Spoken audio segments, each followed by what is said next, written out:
7. Wigglesworth's Day of Doom. Wigglesworth's famous poem, The Day of Doom, is an amazing work. It is, on the whole, theologically correct. The verse is better than average and is highly readable. The work has sustained intensity and reads well. From a purely literary point of view, Wigglesworth can be rated higher than some poets who are still taken seriously. Two things, however, limit the appreciation of The Day of Doom. The first is the subject matter, now no longer a popular one, especially not in the form Wigglesworth presents it. The second is the temper of the poem, its harsh, wooden perspective. The terror and grandeur of the Last Judgment are reduced at times to a debating society level. The ultimate ground and righteousness of God's judgment is His absolute wisdom and sovereign counsel. To rationalize this is to lower it and to diminish its majesty. This is not to say that Wigglesworth is without discernment in some good passages. He shows us the security of the world before the judgment, and then its terror. Summoned to the bar of justice, quote, "At Christ's left hand the goats do stand, all whining hypocrites." Wigglesworth plainly affirmed the sovereignty of grace, and he had Christ declare that. 43. My grace to one is wrong to none, none can election claim. Among all those their souls that lose, none can rejection blame. He that may choose, or else refuse, all men to save or spill, may this man choose, and that refuse, redeeming whom he will. The diary is clearly Neoplatonic. The Day of Doom is formally correct in its Calvinism. Wigglesworth's Christ grants free speech to all sinners. Nevertheless, they all express, Christ granting liberty, what for their way they have to say, how they have lived and why. This is necessary for dramatic reasons, although it turns the Last Judgment into a debate. In Christ's answer to the hypocrites who were outwardly earnest Christians, Wigglesworth wrote some lines that must have hurt his Neoplatonic soul. Thus from yourselves unto yourselves your duty all do tend, and as self-love the wheels do move, so in self-love they end. The poem, while formally correct, theologically reveals its Neoplatonic function in, quote, a postscript unto the reader, end quote, which declares in part, quote, Thou hast a soul, my friend, and so do I, to save or lose, a soul that cannot die, a soul of greater price than gold or gems, a soul more worth than crowns and diadems, a soul at first created like its Maker, and of God's image made to be partaker. Upon the wings of noblest faculties, taught for us to soar above the starry skies, and not to rest until it understood itself possessed of the chiefest good. And since the fall, thy soul retaineth still those faculties of reason and of will. But oh, how much depraved and out of frame, as if they were some others, not the same.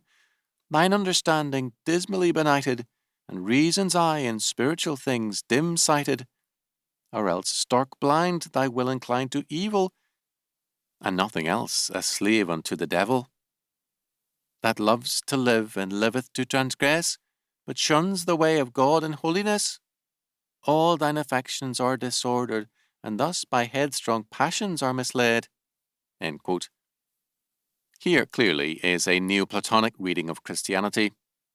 As a Puritan, Wigglesworth had been taught the Shorter Catechism, which declared, question 10, quote, God created man, male and female, after his own image, in knowledge, righteousness, and holiness, with dominion over the creatures, end quote. The Bible emphatically declares, quote, and God said, let us make man in our image after our likeness. So God created man in his own image. In the image of God created he him. End quote. Genesis 1, 26 and 27. The difference here cannot be underestimated. The Bible says that man, the whole man, was created in God's image. Wigglesworth said that the soul was created in God's image, a very different thing. Wigglesworth's statement is a Neoplatonic misreading and perversion of the Bible. The Neoplatonic fall was into flesh, which dimmed and blinded the soul. Accordingly, some Neoplatonists have seen the fall as a sexual act.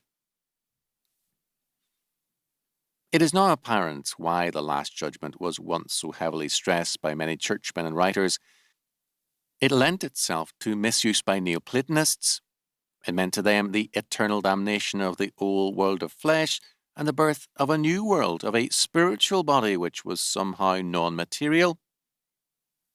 There was thus a longing for, as well as a dread of, the Last Judgment. It meant the necessary separation of the soul from a material creation into a spiritual one. Man in this world was seen as man in captivity, not so much as to sin and death, but to the world of the flesh, to the material creation. It was an act of virtue to flee from the material creation and to long for its death and damnation. Wigglesworth warned his readers, quote, "But if, O man, thou livest a Christless creature, and death surprise thee in a state of nature, as who can tell but that may be thy case, how wilt thou stand before thy judge's face? When he shall be revealed in flaming fire, and come to pay ungodly men their hire, to execute due vengeance upon those that knew him not, or that had been his foes." End quote. Here Wigglesworth's Neoplatonic dialectic in its medieval form appears clearly. The state of sin is the, quote, state of nature, end quote. The Greek dialectic was form versus matter. The medieval version of this same dialectic was grace versus nature, and this is implicit in everything Wigglesworth wrote. The purpose of grace is for him to rescue men from nature, which is equated with sin and the fall. Salvation is then at least in part metaphysical, whereas in Scripture there is no opposition of grace and nature, but of grace and sin. Nature was created to be God's kingdom, and the purpose of grace is to restore nature as God's realm. Wigglesworth used an illustration later made famous by Jonathan Edwards, who also was influenced by Neoplatonism. Quote, "O child of wrath and object of God's anger, thou hangest over the infernal pit by one small thread, and curse not thou a whit." He warned his reader, quote, "Perhaps thou harbourest such thoughts as these. I hope I may enjoy my carnal ease a little longer, and myself refresh with those delights that gratify the flesh, and yet repent before it be too late, and get into a comfortable state. I hope I have yet many years to spend, and time enough those matters to attend." End quote. Creaturely comforts and pleasures were always a threat in Wigglesworth's eyes. God's promise of such blessings to his saints somehow meant nothing to him. To, quote, gratify the flesh, end quote, for him was a cardinal offence. He does not go to Abraham, for example, as one whom God blessed with wealth and 3 women, as was Wigglesworth, but he chooses examples of sin instead. What gained Samson by his Delilah? What gained David by his Bathsheba? He also wrote in, quote, "Vanity of vanities," end quote, quote, "What is pleasure but the devil's bait?" End quote. Beauty, friends, riches, all, quote, "draw men's souls into perdition," end quote. Thus, as a good Neoplatonist, he could write also a poem on, quote, "Death expected and welcomed," end quote. There was nothing in life that Wigglesworth enjoyed, or if he did, that he did not feel guilty about. He included also, quote, "A farewell to the world," end quote, of which he said that it, quote, "is not my treasure," end quote. Although he looked forward to the resurrection body, he had no good word for his present body, on which he heaped every kind of insult. Quote, "Farewell, vile body, subject to decay, which art with lingering sickness worn away. I have by thee much pain and smart endured. Great grief of mind hast thou to me procured. Great grief of mind by being impotent, and to Christ's work an awkward instrument. Thou shalt not henceforth be a clog to me, nor shall my soul a burden be to thee." This is good Neoplatonistic dualism.